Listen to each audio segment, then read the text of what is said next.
Hi, welcome to the Listen Up Girl podcast. This is your LGBTQ plus news podcast, and I'm Zach Randles-Friedman, and today is Monday, June 8th, 2026.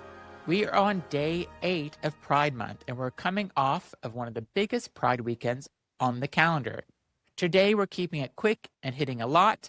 West Hollywood pulls its Grand Marshal at the last minute. São Paulo throws the largest Pride on Earth, and that marks a milestone. A self-described Christian fascist decides the pride flag is out to get him. News and research on what gender-affirming care actually does for trans teens. Spain makes history in Europe. Seattle drops a stacked pride lineup. And one Florida city hits a golden anniversary. 7 stories, short and sharp, so let's get into it. First, WeHo Pride pulls its Grand Marshal. We start in West Hollywood, where the parade went off yesterday, but it was not without drama. Organizers had named the television personality Kathy Hilton as the 2026 Grand Marshal icon. Within days, the backlash arrived. Community members pointed to her political ties, and Indigenous Pride LA publicly pulled out of the June 7th parade, saying the choice didn't reflect the values Pride is supposed to stand for.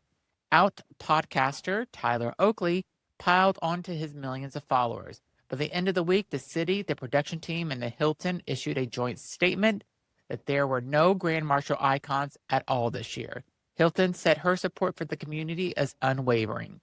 The parade still rolled down Santa Monica Boulevard, led in part by former Rams cheerleader Quentin Prennan and Napoleon Genies, the first male cheerleaders in the NFL, as trailblazer icons. The lesson here is simple. In 2026, Pride is asking who gets to represent it, and the community is answering loudly.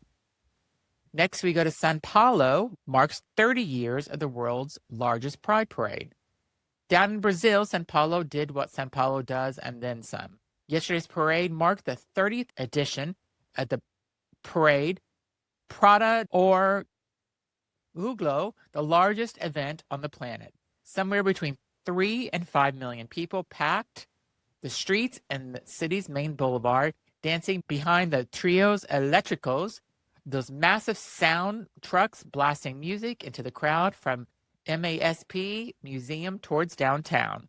This year's theme, The Street Calls, leaned hard into the event's roots as a protest, not just a party. And that framing matters in Brazil, a country that legalized same-sex marriage back in 2013, but still records some of the highest rates of anti-LGBTQ plus violence in the world.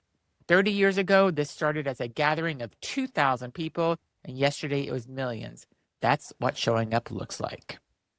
Next, an influencer decides the pride flag is anti-white.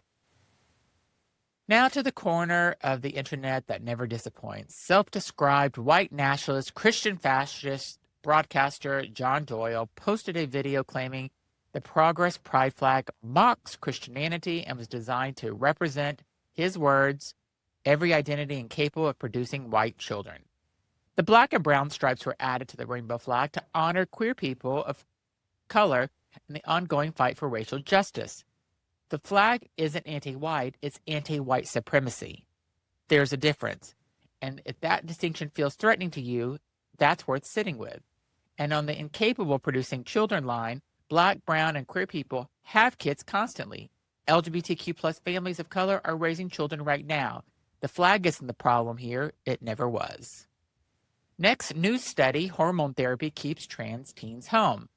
Some research worth knowing. A new study from Southern Oregon University and Rutgers, published this week, looked at the data from about 1,100 residents to U.S. trans survey. The finding, transgender teens who received hormone therapy were less likely to run away from home. Specifically, starting hormone therapy was tied to a 20% drop in likelihood of children running away, and the effect was the strongest for youngest kids 14 and 15. So why does this matter? Because running away is closely linked to homelessness, addiction, and severe depression. The researchers were blunt. Restricting this care can raise those risks and undermine kids' well-being. This isn't an outlier either. It joins a stack of recent studies showing gender-affirming care improves mental health, lowers suicide, and also almost never regretted. The science keeps saying the same thing. Our next story is Spain takes Europe's top spot.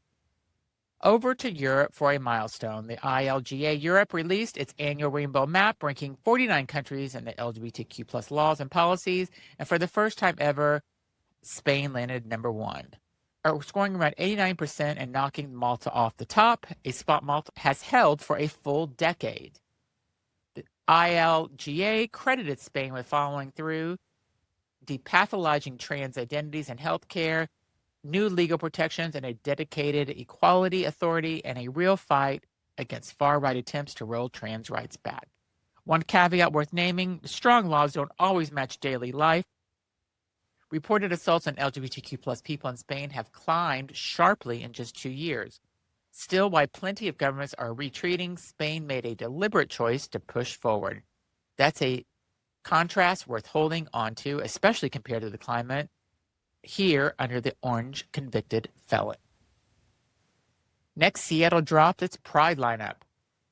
A quick one for your calendar and your playlist. Seattle's Queer Pride Festival announced its 2026 lineup, and it's loaded. Headliners include Emmy-nominated Keke Palmer, platinum-selling rapper JT, and house music icon Honey Dijon.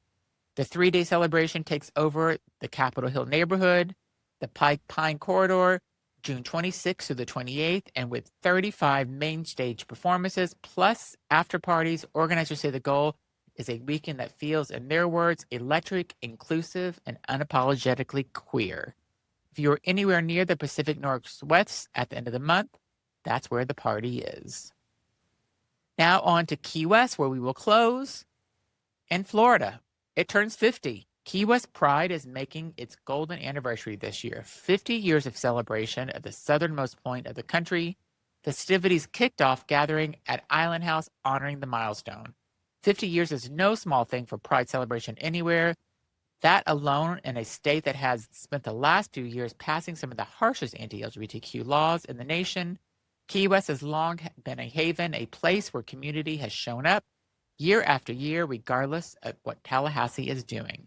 Half a century in, the island is still flying its flags. Happy golden anniversary, Key West. I bet you it was a great party. So before we go, here's today at a glance. West Hollywood scrapped its Grand Marshal icon entirely after community backlash, but the WeHo Pride Parade went ahead on Sunday. São Paulo hosted the world's largest Pride for its 30-year, drawing millions under the theme, The Street Calls. A far-right influencer is insane and claimed the progress flag is an anti-white, and he's flatly wrong. A new study found hormone therapy makes trans teens significantly less likely to run away from home.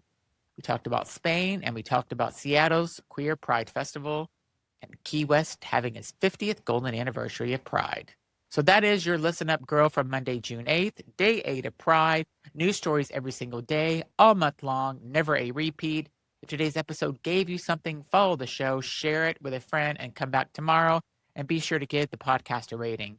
Until then, stay loud, stay proud, and take care of each other. This is Zach Randles-Friedman. This is Listen Up Girl.